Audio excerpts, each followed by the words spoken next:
آپ کو کیسے معلوم کہ ویڈیو بنانے والے کے دل میں اخلاص کی کمی پائی جاتی؟ میں کہتا ہوں ناظم صاحب پانچوں ٹائم کی نماز ماشاءاللہ پابندی سے پڑھتے ہیں، حاجی صاحب نماز کے ساتھ ساتھ تہجد کی گزار بھی ہیں۔ اب اگر میں یہ کہوں ناظم صاحب آپ پانچوں ٹائم کی نماز پڑھتے ہیں، آپ دکھاوے کے لیے نماز پڑھتے ہیں، آپ کے اندر اخلاص کی کمی پائی جاتی ہے، آپ یہ چاہتے ہیں کہ لوگ مجھے نمازی کہیں۔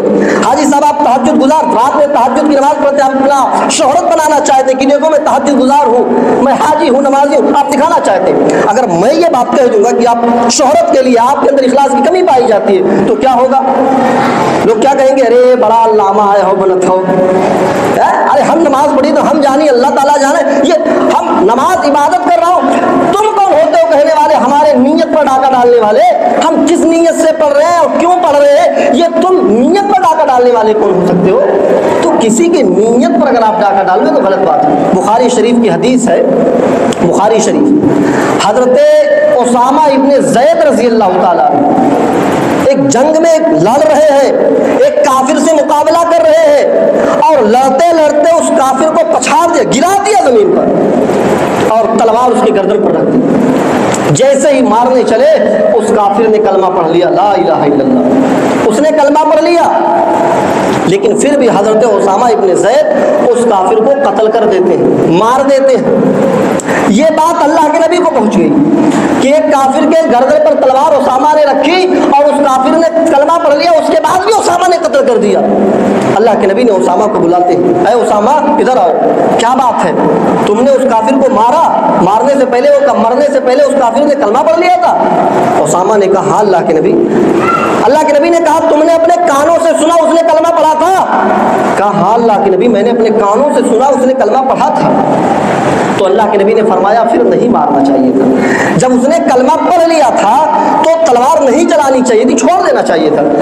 تو اسامہ ابن زید نے کہا اللہ کے نبی وہ تلوار کے ڈر سے کلمہ پڑھ رہا تھا، وہ موت کے ڈر سے، جب میں دیکھا کہ میں بچوں گا نہیں، تلوار چل جائے گی، تو اس نے تلوار کے ڈر سے، موت کے ڈر سے اس نے کلمہ پڑھا۔ اللہ کے نبی نے جو جملے کا سنی، اللہ کے نبی نے کیا کہا ہے اسامہ، کیا تم نے اس کا دل چیر کر کے دیکھ لیا تھا؟ کیا تم نے، بخاری شریف کی حدیث ہے، کیا تم نے اس کا دل چیر کر کے دیکھ لیا تھا کہ اس نے تلوار کے ڈر سے پڑھا تھا یا اللہ کے لیے پڑھا تھا؟ کہا نہیں۔ کہا پھر اگر قیامت کے دن وہ کلمہ لے کر کے آئے گا اللہ کے سامنے تو تم کیا جواب دو گے؟ تمہیں نہیں مارنا چاہیے تھا۔ اللہ کے نبی بار بار یہ کہتے رہے اسامہ تم کو جب اس نے کلمہ پڑھ لیا تھا تو نہیں مارنا چاہیے تھا۔ اس حدیث سے پتہ چلتا ہے کہ صحابہ قریب ہے، تلوار چلا رہے، ان کو معلوم ہے کہ کیوں کلمہ پڑھ رہا ہے، لیکن اللہ کے نبی کیا فرما رہے ہیں کہ نہیں مارنا چاہیے تھا، تم نے اسے دل کی بات نہیں جانی ہے وہ کیوں پڑھ رہا تھا۔ تو لہذا کسی کو یہ دیکھ کر کے کہنا اخلاص کی کمی پائی جاتی، کسی کے نیت پر حملہ کرنا یہ درست نہیں ہے۔ کوئی کیوں کر رہا ہے آپ کو کیا معلوم، وہ جانے، اس کا رب جانے، آپ کسی کی نیت پر حملہ نہ کریں۔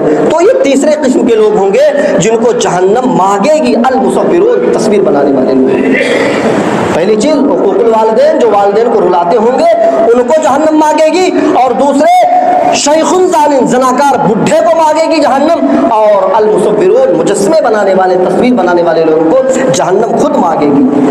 اب آئیے